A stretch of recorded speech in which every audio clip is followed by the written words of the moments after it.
We'll call to order the April 10th meeting of the Planning Commission for Montgomery County. And Mr. Linkus would determine the quorum. Let's see. Round. There you go. There you go. Just declare a quorum.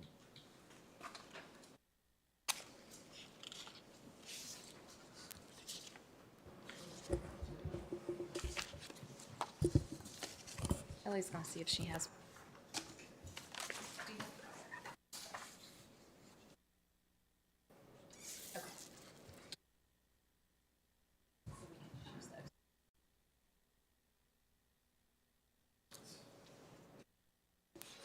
Okay, Mr. Kroll, Here. Mr. Miller, Ms. Sharp Robinson, Here. Ms. Simpkins, Mr. Waltz, Mr. Workman. Here. Secretary's here, Vice Chair Foster, Here. and Chair Rice. Here. We have a quorum. Thank you. And so you have the agenda before you. Move the approval of the agenda. We have a motion and a second for approval of the agenda. All those in favor signify by saying aye. Aye. Those opposed likewise. And then we'll move into the public address portion of our meeting. If anyone from the audience would like to approach the commission.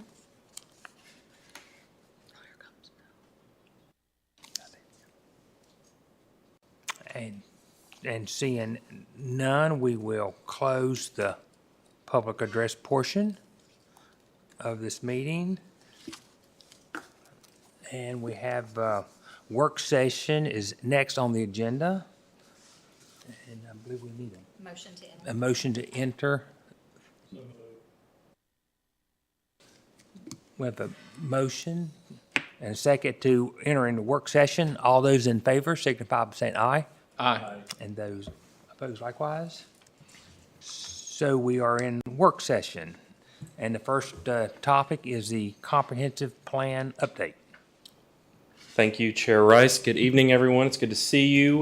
We wanted to share with you just a brief update on where we are in our comprehensive plan update. We've had some progress since our last meeting with you, and we just want to make sure that you're informed about where we are in the process, what our next steps are, and then give you an opportunity to share any thoughts with us as we move forward with Montgomery Matters.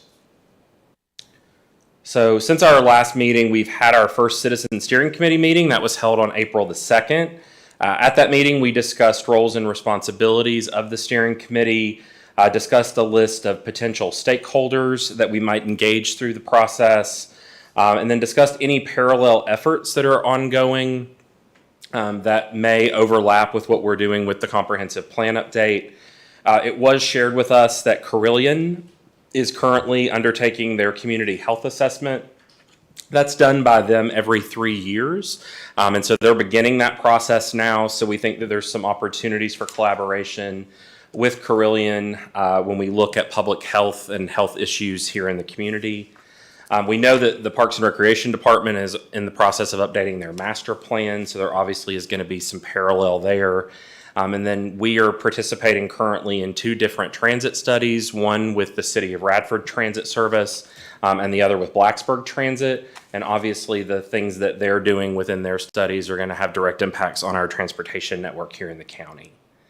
Also at that meeting, we shared the draft engagement plan with the committee and got consensus to move forward to proceed. On the right of your screen there, that is a listing of the steering committee members. We've been able to fill in some of those gaps that we had at our last meeting. But you can see we have a really great cross-section of individuals working in different areas around the county.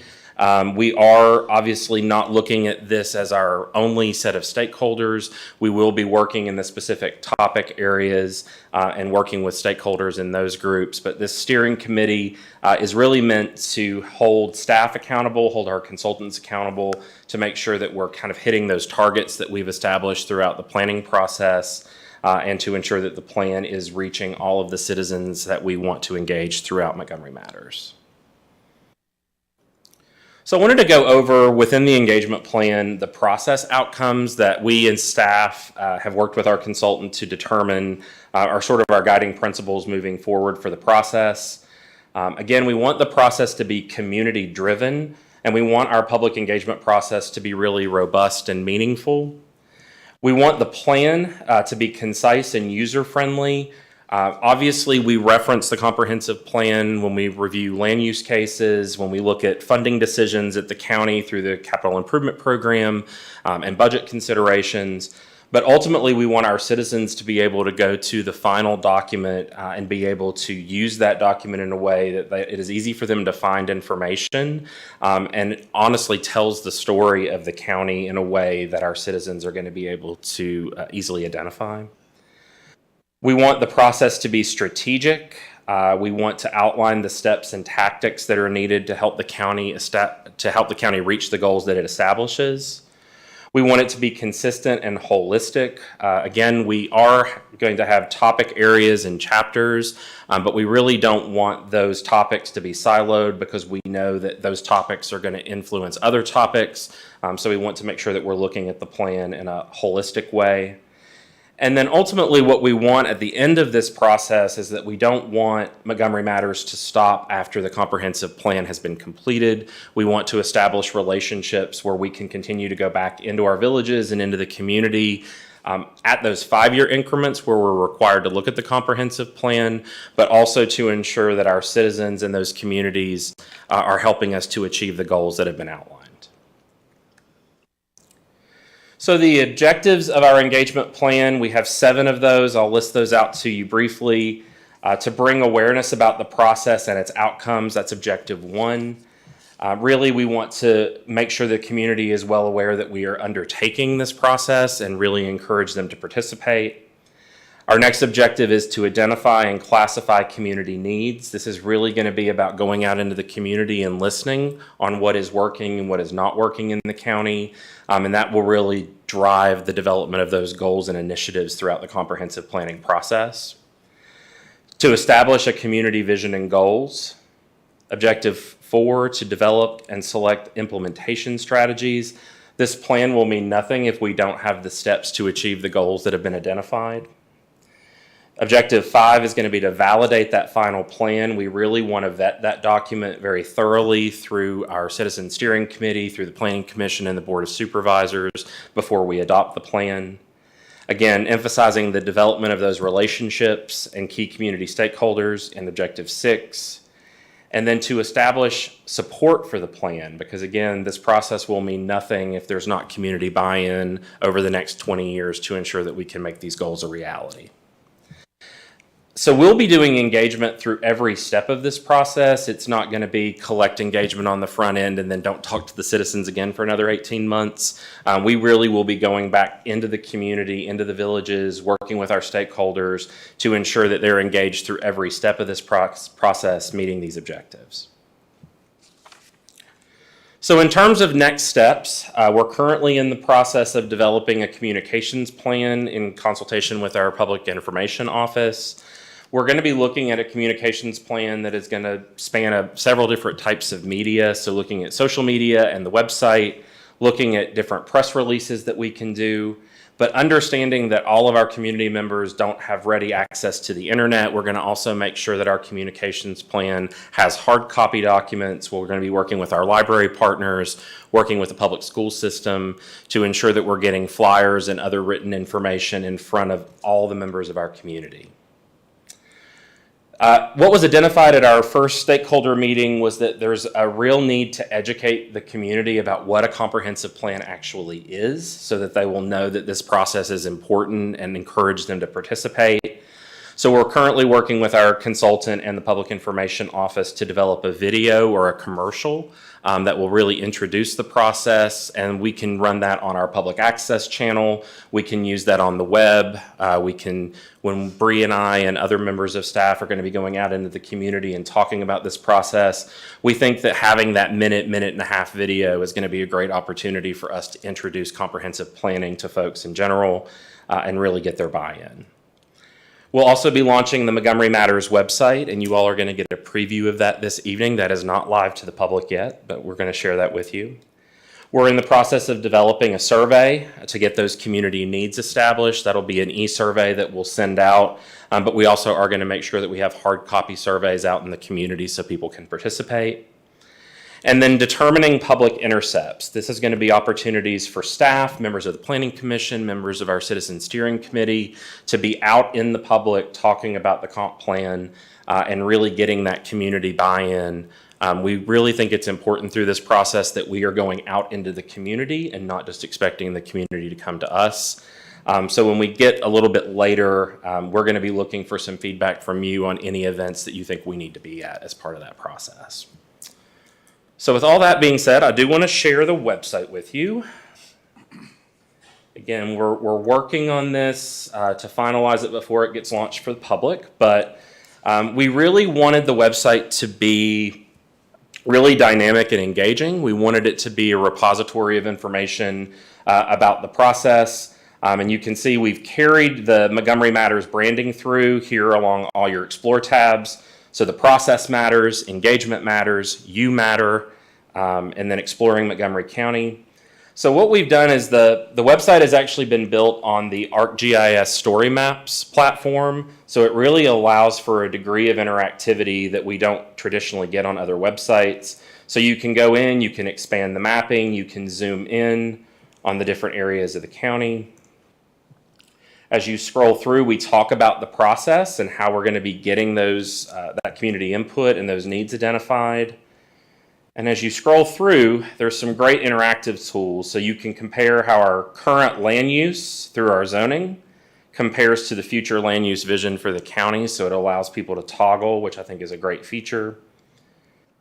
Again, lots of imagery on the website so that it's not so text dense. One of our favorite pieces is that as you scroll through, you actually can zoom in on the individual village areas and see those future land use maps. And if you want, you can zoom in to the respective village and sort of explore around. So we have that for all of the existing village areas. Again, talking about those community meetings. So we want to provide a variety of meeting types. So there'll be a virtual open house event. There'll be a community open house, more of a workshop type session for people to get in, play around on maps, actually do some drawing, who's going to be involved in the process. The great thing about the website is we can integrate in some demographic tools, collecting information while people are on the site. And then lastly, an opportunity to explore the different topical areas. So this is showing you how mobility is shown throughout the county.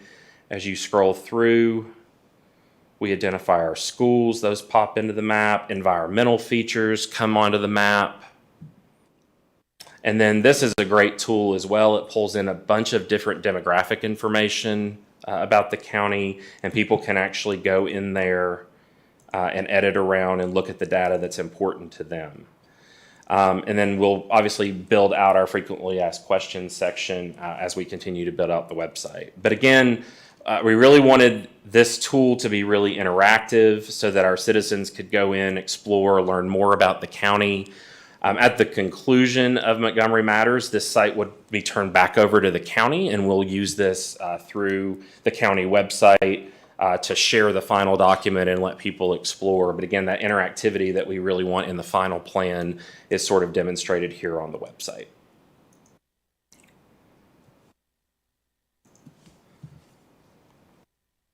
Justin, before you move on, question about the website. Aside from the demographic data, is there an opportunity for citizens to provide additional comments and input? Yes. So the great thing about using the Story Maps platform is specifically when we get into those specific topics, folks will be able, like what we did with the transportation plan, they'll be able to go in and pinpoint an area of the county and provide comment. There also will be the opportunity for them to go and submit feedback through the website that would come directly to staff and the consultant so that we can kind of have that happening in real time. That'll work, as I said, in conjunction with the survey that we're going to be putting out as well. Yes, ma'am. Let me go back to the website real quick. Yes. I did it the right way. Is it accessible? Yes, it is accessible.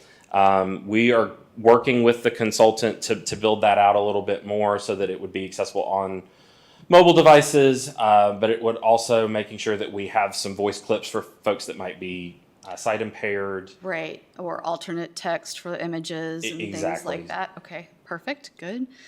Since that's my job on a daily basis. And then also, I was just curious if the maps, I know it outlines everything, but does it also highlight Virginia Tech-owned property? Because sometimes I feel like residents don't understand the boundaries that the county has to work in because Tech Right. gobbles up pieces of property and that's not taxable, right? And that's not usable for us and things like that. Yeah. And is it going to be? Yeah, in and there? when we get into, particularly when we start talking about education and higher ed, we do have a representative from Virginia Tech serving on the steering committee. saw. And we want to make sure that when we're looking at the university, we're not just looking at the educational component, we're looking at the foundation and all the other outreach that the university does, both with them, with Radford University as well, and then with New River Community College. But they're outside the county, yeah. But in terms of the impact that Virginia Tech has in the county, Right. yes, that will be something that we'll be talking about extensively. Okay, thank you. Any other questions on the website before we move on? Justin, maybe a question or two about the process. Yeah. What happens when you have competing visions? You know, you have maybe a long time resident like maybe myself, and we would like it to be the way it used to be, and then you got newer people that's coming in with a different vision, and they want more amenities and more services and more urban appeal to. How are we going to mesh those two together? And it seemed like instead of waiting to the end to get the board of supervisors to vote on the end product, it's almost like we need them to tell us what vision they have. Or Right. And so two pieces to that. Comprehensive planning, all planning efforts are going to be dealing with conflicting visions. And so that is where we are going to rely on our consultants. We're going to rely on staff. We're going to rely on you to sort of balance what those needs are. Particularly, and we talk a lot about the future land use map as a way to balance those interests. One thing that as staff and working with the consultant that we've talked about extensively is it sort of doesn't make any sense in our current plan that agriculture or rural character is not explicitly called out in the comprehensive plan. So something that we're working with the consultants is we've identified agriculture and rural as a chapter and a topic area. So I think we're going to have an opportunity to further explore the feelings of the citizens that want to see the county maintain that rural character, but also understanding that we have development pressures and we're going to make sure that any development that's occurring in the county is done in a smart way, done in a sustainable way. So I think throughout the process, we're going to be able to find ways to balance those conflicting interests. The second part of your question related to the Board of Supervisors is, again, when we've started this process, we've really identified this is a community-driven plan. This is a citizen-driven plan. And as their elected representation, the Board of Supervisors is going to be part of this process from start to finish. Mr. King and Mr. Grafsky sit on the steering committee as liaisons, so they're going to be, again, from the ground floor all the way up through the process. And as we're going to be coming back and giving you updates as well as the board updates, there'll be plenty of opportunity for them to share any concerns that they have. But ultimately, at the end of the day, our vision for this process is it really will be driven by the citizens. And the hope would obviously be that what the citizens are looking for is what the board members are going to be looking for as well. so maybe just to speak about that a little bit more. So what if we have kind of a vision of the way we want it to go, but then we have enough citizens and they come to us and say, no, that's not what we want, then we're able to change in midstream? And Yeah, and I think that's ideally how this process should work. And that's the reason, again, we're trying to make sure that engagement is a part of everything throughout the process. We shouldn't be so far off base. if we're making sure that we're listening to the citizens at every point of the process. And I do think, from staff's perspective, when we've gone through planning efforts before, sometimes the way we envision them going is not the way they go at all. And that's refreshing for us because, it gives us an opportunity to make sure that we're remaining accountable to the citizens. So. Thank you. I'll add to that a little bit too. One of the things that really helps the county create that balance that you're talking about and that compromise is we are very blessed to have several areas that have infrastructure that can handle the growth that those people that are coming here want to see, and they want to see the amenities. On the balance side, we have an abundance of areas that are still rural, they're still agricultural in nature, and we still want to protect those areas. So that helps automatically give that compromise. Because if we don't have public water and sewer, if we don't have adequate transportation networks, we can't put our growth in those areas. So by default, they're automatically protected from a lot of that dense growth. Whereas the areas that we do have the infrastructure, that's where we want to focus that growth because it can sustain the development. So some areas that we really wanted to discuss with you all tonight and get some feedback. I didn't include slides on the full engagement plan, but that was provided to you in your packet. The thing that we like that when we work through this with the consultants, we really sort of have a breakdown season by season of what we're going to be doing. Again, you can see the different tools that are going to be utilized throughout the engagement process, how it relates back to those objectives that I outlined to you earlier. So we wanted to get any feedback that you had about the engagement plan itself. We really wanted to sort of poll you and figure out if there were any community events that you believe would be really good fits for us to be out and speaking with the public and sharing information about the process. We've already identified a pretty good list, but we know that we don't know everything that's going on in the county. And then any potential stakeholders that you think should be engaged through the process that we may not have thought about. So we just wanted to give you an opportunity to share your feedback with us and any suggestions that you have. We'll take that back and make sure that we integrate that in as we move forward.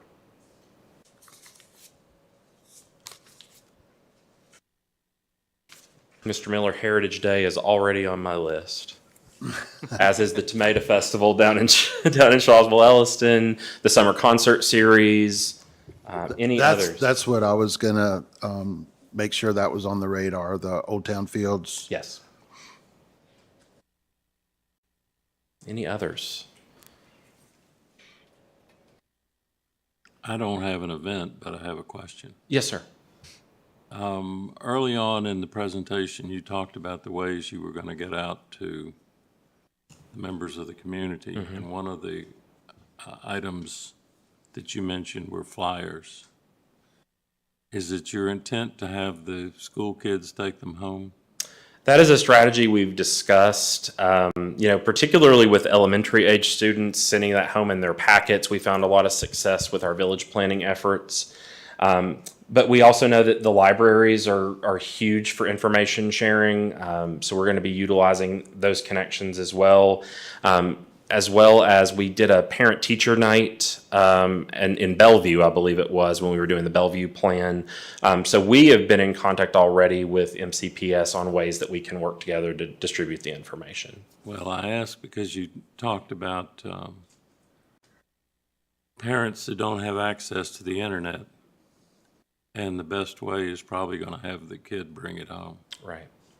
And something we've been discussing too amongst staff and working with our consultant, and we shared this briefly with the Citizen Steering Committee. We also really we think there's an opportunity to work with our school age population and make sure they're also being surveyed. So we've talked about the potential of maybe going into the high school government classes and talking about local government sort of as a larger topic and talking to them about how they can help shape the future of the community, because ultimately we want to make Montgomery County a place that students will want to stay in or come back to after they complete higher education. So making sure they're engaged in the process is also really important to us. Go ahead. one quick question. You know, in the real estate tax bills, like Parks and Rec would put little Yes. flyers or pamphlets in there. Have y'all thought about that too? We've already discussed that with PIO, and we've got a deadline that's coming up soon, so we've got to get some things to them. But yeah, that's going to be in the next tax bills. Okay, great. I was gonna say the Ruetan fish fries. Okay. Oh, yeah. They meet I think it's once a month. Is it June, July, August?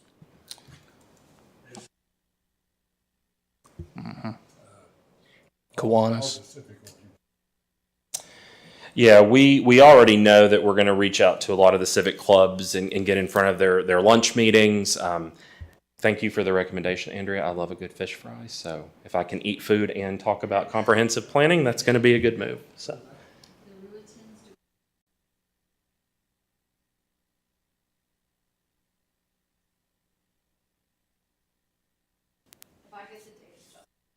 Thank you. That'd be Great great. way to get grease into your diet.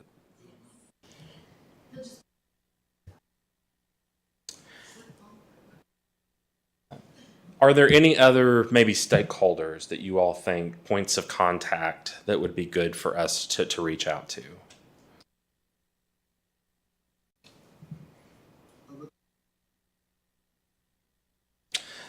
We will be, as part of stakeholder engagement, we'll be working with all of the county departments as well as the authorities that we work with. So they'll be engaged in that process. But particularly in looking at future expansion of infrastructure, they're going to be critical in those conversations. So yes, we do have them identified. Yes, and we do have representation from 2 of their board members on the steering committee. So definitely a constituency we've looked at.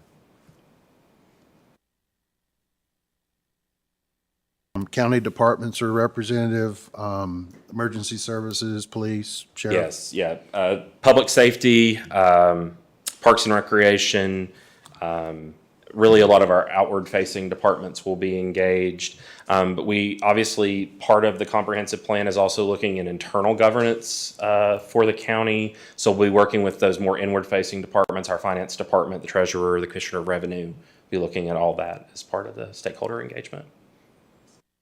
And Justin, kind of going back to the beginning, forgive me, but a thought that I didn't want to forget about. You mentioned the educational aspect of it and awareness and the kind of training component and explaining what planning is and comprehensive planning is wonderful, but I think it's also equally important to make sure we emphasize what it is not. I think there's a lot of confusion, especially in some of the rezonings and other matters that come up, special use permits, and confusion making that distinction between comp plan versus zoning. Right. And one thing, and that's a really good point, sort of parallel to this process, we also, in the next few months, hope to put out our request for proposals for a zoning ordinance update. And the comprehensive plan obviously will inform what we're doing in the zoning ordinance, and our hope through the zoning ordinance is also to have that same level of public engagement so that people can become more aware of what zoning does, how zoning can be used as a tool. That being said, another major component of this comprehensive plan update for us is ensuring that we're working in communities that historically have been disenfranchised or may have a distrust of government. Unfortunately, there's a history in planning and zoning of utilizing the tools to harm communities. So understanding that we have some work to do to build that trust back, and we're hoping through this process that we can begin that. Farmers markets, are you already there? Okay. I actually have an email out now to the Blacksburg Farmers Market, Okay. hoping we can come Christiansburg, visit yep. with them. Okay. And that, Andrea, that's a really good point too. Part of the steering committee and a real focus that we as staff have been working on is making sure that we're thoroughly engaging the 2 towns as part of this process. They are still county residents and they utilize county services. So we're working to have representation from both towns on the steering committee. Our goal would be to have at least one public event in each of the 2 towns to make sure that our town residents are coming out and sharing their perspectives as well. What about walking the parking lot at 4th of July fireworks. Parking lots.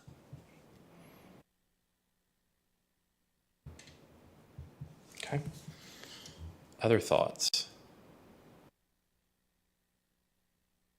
As things come to you, please send them to me or to Bree, and we'll, Bree and I were on the same wavelength there. Send those over to us, and we'll make sure to integrate all that in. Any thoughts on the engagement plan itself that you all had an opportunity to look at? Anything that you think we maybe have missed, or anything you want more information about?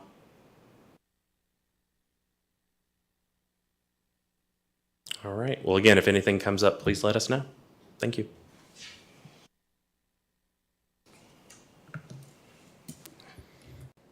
Is that All right. It's me again. All right, thank you.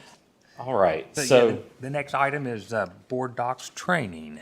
all right. So before we go into the actual training piece, I just wanted to sort of run through. This was in the staff packet that you were provided, but again, just a, sort of an overview. Why are we changing things? So the county has always been committed to transparency, but over the past few months, we've made some more efforts to better provide access to the citizens. So all of the boards and commissions that meet publicly for the county, their public information will all be available now on one platform. We were utilizing Dropbox. The Economic Development Authority was using a different system to relay their information. The Board of Supervisors was utilizing Board Docs. But again, to make sure all that information is in one place and that citizens go to one main hub, they'll have access to all that public meeting information. As you remember, back in December, we began broadcasting the Planning Commission meetings. All the public bodies are now being broadcast live so that citizens can participate or go back and watch those at a later time. It also helps us to streamline our processes. As you can imagine, packet preparation is a huge resource drain on the department, particularly on some of your packets that are 200-300 pages in length when we have these larger applications. So it helps us to better utilize our staff resources. And again, it puts us in alignment with what other county boards and commissions are doing. The other piece of this, again, is an exclusive use of your county-issued email address. We have ensured with IT that your email has been preloaded onto your iPad so that you have access. We would ask that you would make sure that all of your planning commission related business is occurring through your county email account. This allows us to better respond to Freedom of Information Act requests. The way that we've been doing this is if we get a FOIA request, we have a limited amount of time in which to respond to that request. And what we've been doing is reaching out to you and asking for you to provide anything that you might have related to that request. So it does streamline that for us that we can go through with information technology and pull that information. It also protects you and ensures that your commission business and your personal business are separated so that you're not going to have anything that's pulled in a FOIA request that isn't directly related to commission business. It also assures that the public can directly contact you. All of your county email addresses are published on the website, so that makes sure that the citizens are getting directly to you when they have inquiries.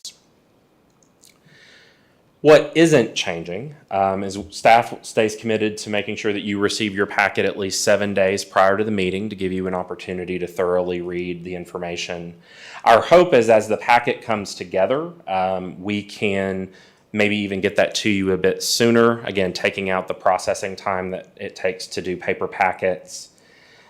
We will still provide you any correspondence that is received after transmittal of the packet. We'll add that into board docs, but we'll also make sure that you have a printed copy in case you're not able to get back to your email prior to the meeting.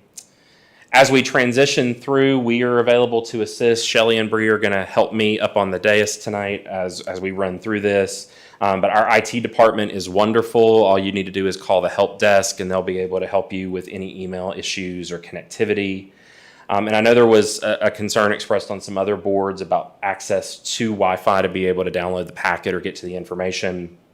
Public Wi-Fi is available at the Government Center and most other county public facilities. You already have those credentials loaded in, so you should be able to connect with relative ease.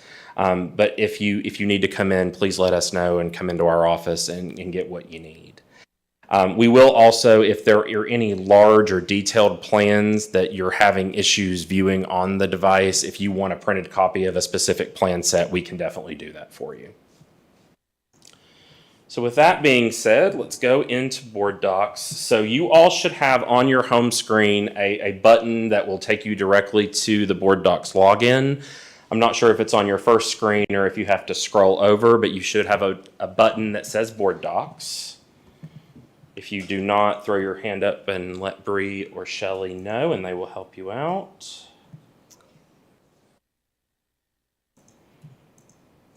Yes, and Justin, I think we'll pause here a minute to make sure everyone's device is on. Yes. And you should have received an access code. It is on your letter. So that is your password to open the iPad.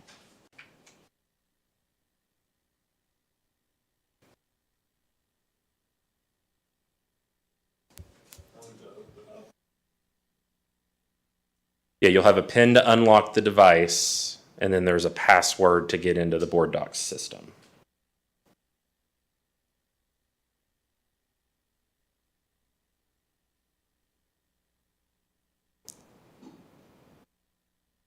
Shelly, you just want to check that half?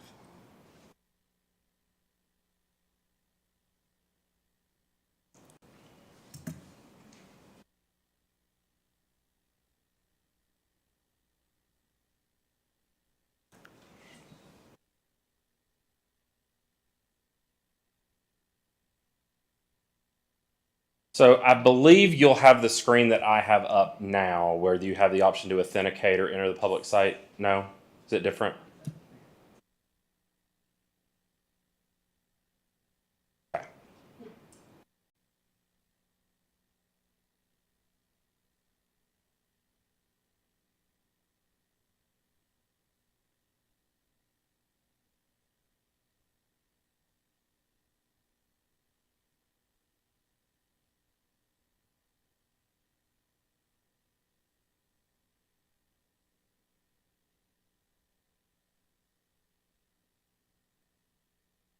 So Shelly, is it taking them directly?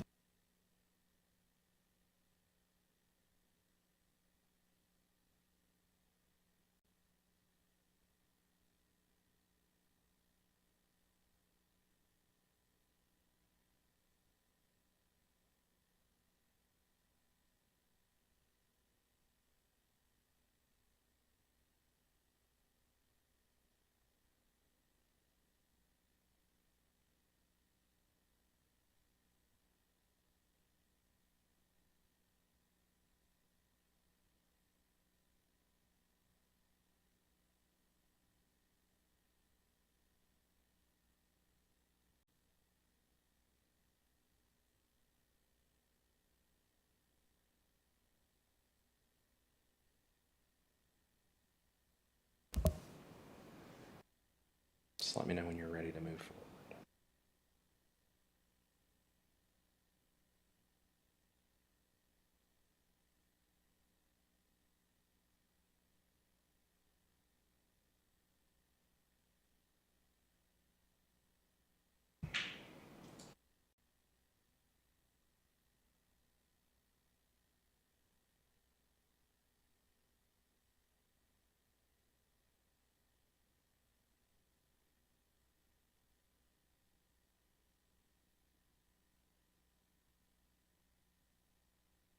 It is case sensitive, yes.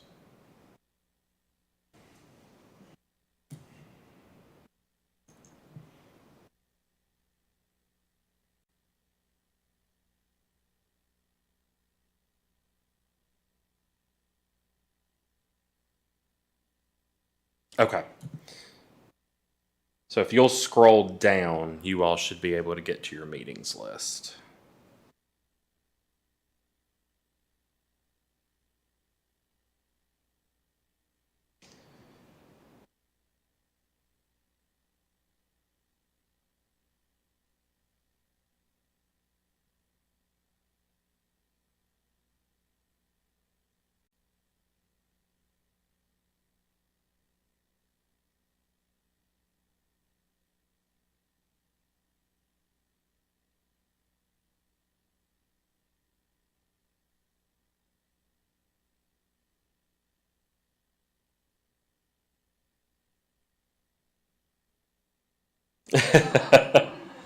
So if you'll scroll down or scroll up with your finger, you'll get to the meetings list. It's sort of below. He is. He's right back there. I know he loves having his picture right up front for everybody.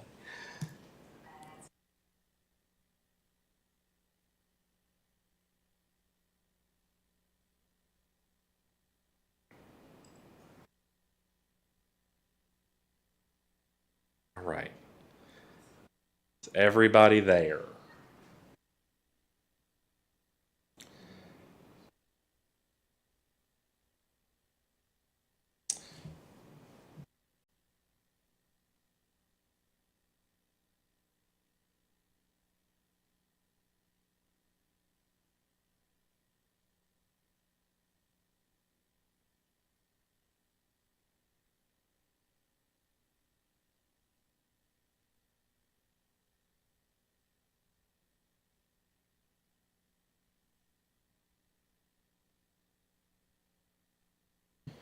So, and I apologize that I'm not seeing exactly what you're seeing, but you should have an icon, looks like a little person.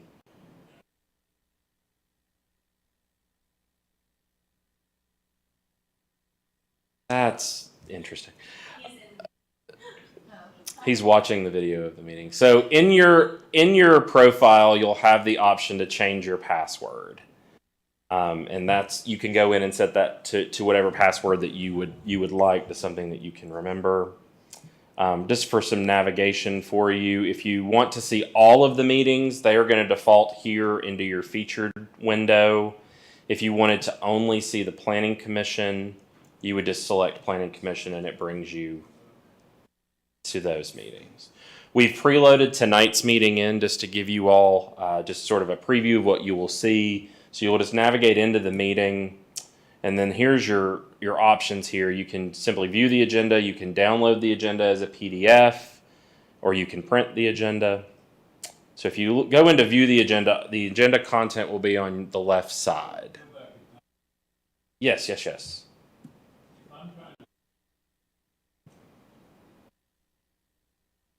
Correct.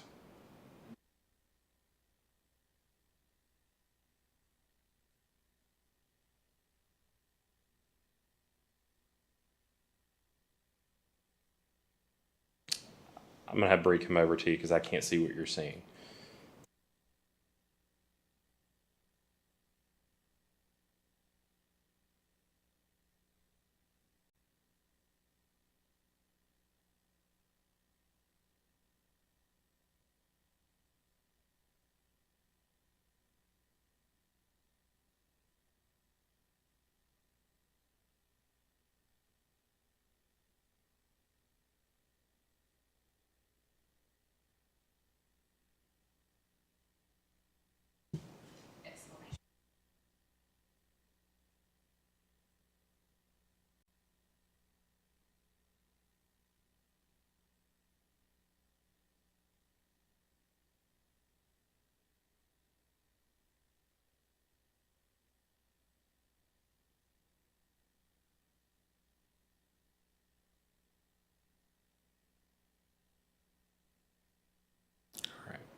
So I'll go into the meeting navigation. So everything for the meeting will be on this left column. As you scroll down, you'll see the different portions of the agenda. You can click in on any of these. What you'll see is just a description of the item. If you look at our guidelines for public address, that's all here now, so that will be available to the public. And then if you see this document icon, that shows you that there's an attachment with the item.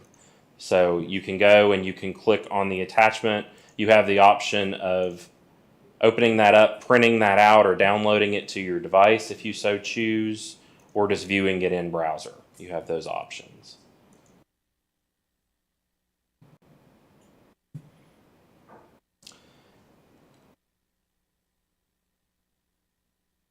Shows you what our future meeting dates are. So what we'll be working on as staff over the next month is all of the other documents that were on your Dropbox, your bylaws, all of that other information. All that will be under your library as of the May meeting. So if you want to log into Board Docs and get to any of those documents that are currently on the Dropbox, you'll be able to go into the library and get it there.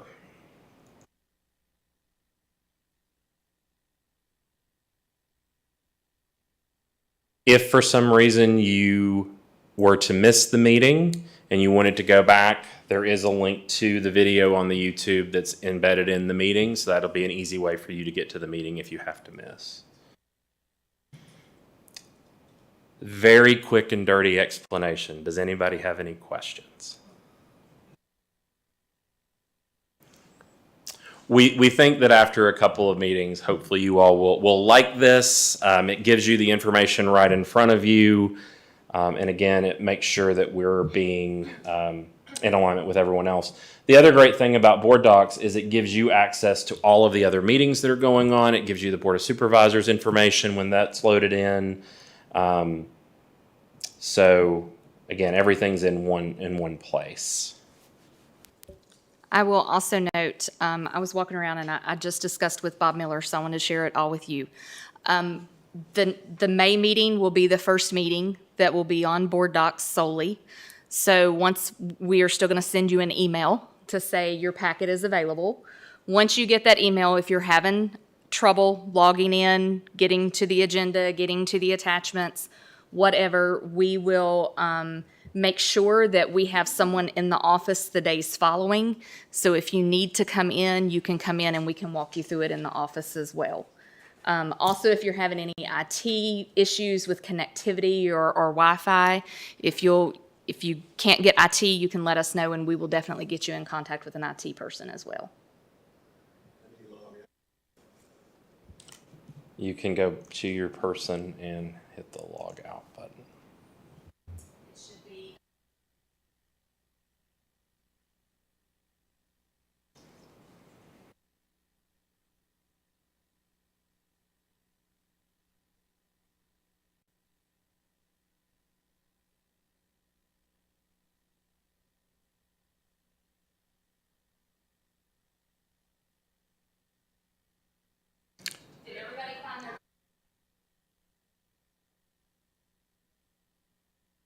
Thank you for bearing with me. I am an awful tech support representative, so I appreciate your patience.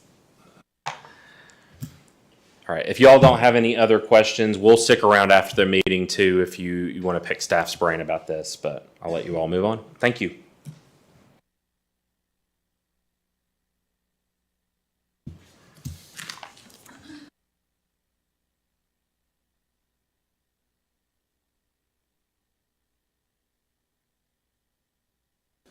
Next on the agenda is old business. I don't believe we have anything to discuss on old business or new business to come before the commission. And so we will move into liaison reports. Up first is Mr. Todd King with the Board of Supervisors.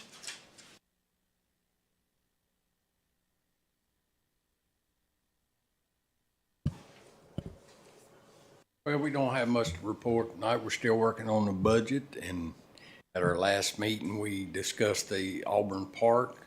Hopefully, the 22nd, we'll be allocating the rest of the money to finish that park up. And that's about it for now. Okay. So like I asked you last, if y'all want to come and speak about the budget, we'd be more than glad to have you. Sir. I may be the only one in the county doesn't know. What real estate rate are you going to advertise? They already advertised 75 cents. 75, okay, thank you, sir. Thank you. Thank you. Blacksburg Planning Commission, Ms. Sharp Robinson. Okay, so they talked about us and how we are going to be planning the next 20 years. So that was brought up in the meeting next week, the liaison meeting. They mentioned that as well. And they approved the Glade Spring Crossing major subdivision. It's 176 lots off of Glade Road. So that was kind of a big Are they deal. houses or townhouses? Do we know? It's both. Both. It's a combination of, and they had citizens voicing concerns because of the public easement The homeowners association's gonna have to cover the costs. So that subdivision will have to cover some of those costs. But they made several variances. They approved them all. The planning commission approved them all. But Okay, thank you. And the Christiansburg Planning Commission, I missed one meeting, and I think the past meeting was canceled. Is that true? Yeah, I think it was canceled. And Ms. Simpkins is not here. Tourism Council with Mr. Miller. They met last. Am I on now? Yes. Yeah. Tourism Council met last week, and I was out of state, so I'll give a report from the next one. Okay. And Mr. Workman with the Parks and Rec Department. We'll meet tomorrow evening, so I'll report back next time. Okay. And then Planning Director's report with Mrs. Hopkins. I have a few things, but nothing long. The first, I would like to ask Amanda Stein to stand up. This is Amanda. She is our administrative assistant. So you've probably received several emails from her. We wanted her to attend tonight so she could put some names and faces together. And so you all would know who Amanda is when you come into our office. But she has been a wonderful asset. She's learning very quickly. We are very happy to have her as a part of our team. She's doing some great things.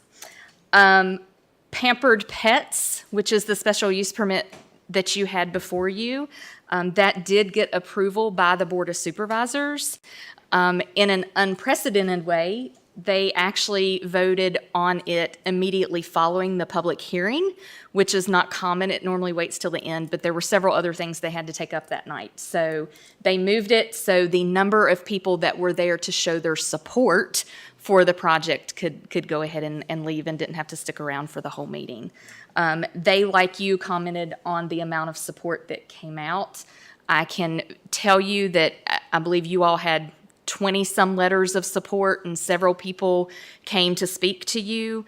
By the time it got to the board, I think we were about 35 letters of support. I'm looking to Todd to see if he can remember, but it was a bunch.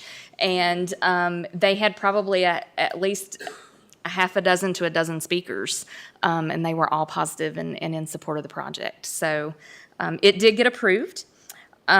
We have also submitted our pre-applications for our smart scale projects. I believe I had reported to you all that there would be one project submitted for the Merrimack Prices Fork Road intersection. That changed. VDOT actually worked with us and we submitted 2 projects. So we were very, very excited. I was unaware. It was an educational thing for myself and Justin. We had an OIPI study that I believe we spoke to you all about for Route 114, Peppers Ferry Road. And that extended from the Rolling Hills Drive intersection, I can't remember the name of the road, but past the Prices Fork Road intersection, and Shamrock Circle. And they said, as part of that study, that entire study and all the improvements contained within could be submitted as a smart scale project. So, and they said we would not have to hire a consultant to do so, nor would we have to prepare the application. They would prepare it as part of the OIPI study. So both of our applications are being prepared by VDOT. We did not have to hire a consultant, which is wonderful. And they have both submitted to pre-application. So fingers crossed we will have good luck. Virginia Tech has also submitted a project under Montgomery County for some realignment at the duck pond and some public transit upgrades in that area. So Smart Scale is going well. Planning Commissioner training is next week here at the Government Center. I believe we have heard from 5 of you. If anyone else wants to attend, just let myself, Justin, Shelley, or Amanda know tonight. Our deadline to register is tomorrow, so we need to make sure we get everyone in. We will be holding, just as a save the date, a joint meeting with the Board of Supervisors in June. It's looking like June 17th is probably going to be the date. We are going to discuss our transportation projects and give a transportation update. By that time, we should have several of the diagrams and things for Smart Scale. The OIPI study will be complete. And then we'll also have some other transportation things to share with you, hopefully a report on whether we receive funding for Highway Safety Improvements Program for Route 8. And we're also going to discuss the comp plan that evening. So that will be a full evening with the board. I also want, I'm sorry? 17th, June 17th. It will likely start at 7. We'll probably have dinner preceding the event. More information to be received. Also want to share with you some great things happening with staff in our department. Shelley has completed her Certified Planning Commissioner certification program just this week. So she just got back from Richmond today, but that is complete. So she is now a Certified Planning Commissioner, just like the rest of us. Very proud of her. And Cody Andrews, who I'm not sure if you have met yet, he is our GIS analyst. He recently just passed a big GIS exam toward obtaining his certification. So he has several more exams, but he did pass the first one. And so he's pretty excited. He's on to the next few. I think there's about 5 to 7, I think, is what he has to pass to be fully certified. And his goal is to do that over the next few months. That is all I have.